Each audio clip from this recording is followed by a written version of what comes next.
Hey everyone, and welcome back to the treatment table. I am so glad you're here today because we're diving deep into a topic that touches just about everyone's lives at some point, and one that often gets misunderstood. We're talking about that buzzing, that worrying, that what if feeling. We're talking about anxiety. Now, before you click away thinking, oh great, another lecture, I promise you this isn't that. We're going to approach this with curiosity, empathy, and a whole lot of practical understanding. Think of me as your guide today, helping you shine a spotlight into those shadowy corners of worry so we can truly understand what's going on, why it happens, and most importantly, what you can do about it. Let's get started. So, first things first, what is anxiety? At its core, anxiety is a natural human emotion.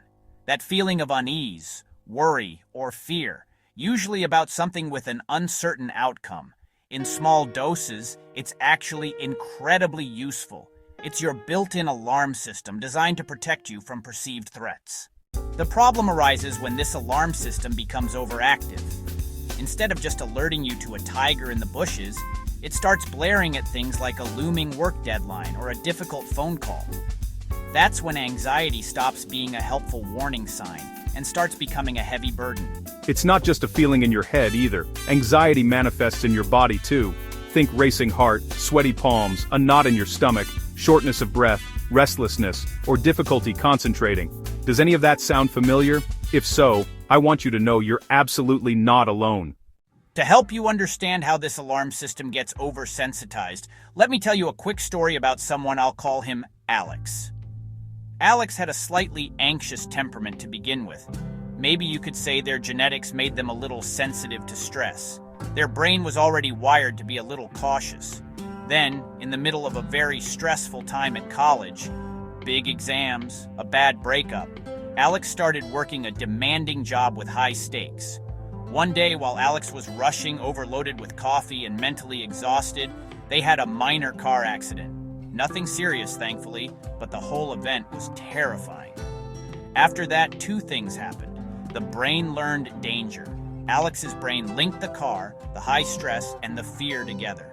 It essentially concluded, rushing equals danger. The alarm kept ringing.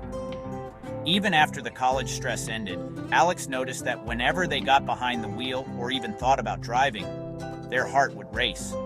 They started avoiding busy roads, and every time they successfully avoided a road, the relief felt huge. That avoidance felt good in the short term, but it taught Alex's brain that the fear was justified. This combination of genetics, environmental stress, and a single traumatic event, compounded by learned avoidance, is exactly how anxiety often takes hold. It's a chain reaction, and it's not your fault. So, the big question, why do I get anxiety? As I mentioned with Alex's story, it's rarely one single thing. It's usually a complex interplay of factors. Genetics, the blueprint. Just like you might inherit your grandmother's eye color, you can inherit a predisposition to anxiety. If anxiety runs in your family, you might have a more reactive nervous system. Brain chemistry, the wiring. Our brains use neurotransmitters like serotonin and GABA to regulate mood and fear. I know imbalances in these chemicals can make you more prone to anxiety. Life experiences, the scars, traumatic events, or even just chronic stress from a difficult job or financial strain can teach your brain to be on high alert, constantly scanning for danger. Learned behaviors, the habits. If you avoid things that make you anxious, you get temporary relief, but you reinforce the cycle. I call this the avoidance trap. Physical health, the body's role.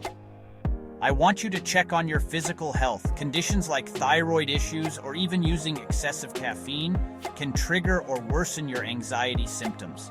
I think it's vital for you to understand that anxiety is a complex physical and psychological response. Okay, so we've understood what it is and why it happens. Now, for the most important part, how do we treat it? The good news is anxiety is highly treatable, and I want you to know there are many effective strategies. I always say this is the gold standard. Cognitive behavioral therapy.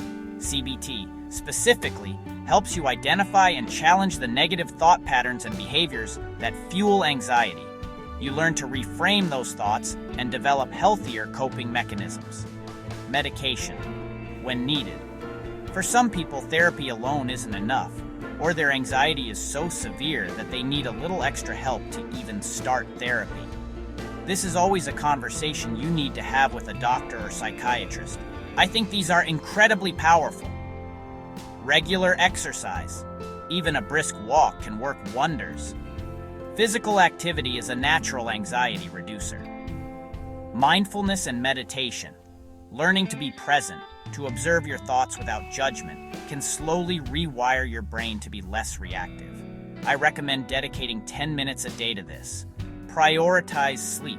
Anxiety makes it hard to sleep, and lack of sleep makes anxiety worse. I urge you to create a solid bedtime routine. Social connection. Don't isolate yourself. Connecting with supportive friends or family can provide comfort and perspective. Look, tackling anxiety isn't about eliminating it entirely. It's about learning to manage it, to understand its signals, and to reduce its power over your life. It's about finding your calm amidst the chaos.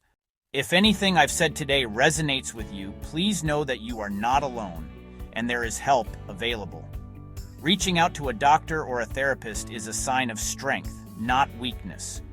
I'd love to hear your thoughts on this. What is one step you can take today, maybe trying a 10-minute meditation or talking to a friend, to start managing your anxiety? Share your insights in the comments below. Let's build a supportive community here on the treatment table. If you found this video helpful, please give it a thumbs up, subscribe to the channel, and hit that notification bell so you don't miss our next deep dive.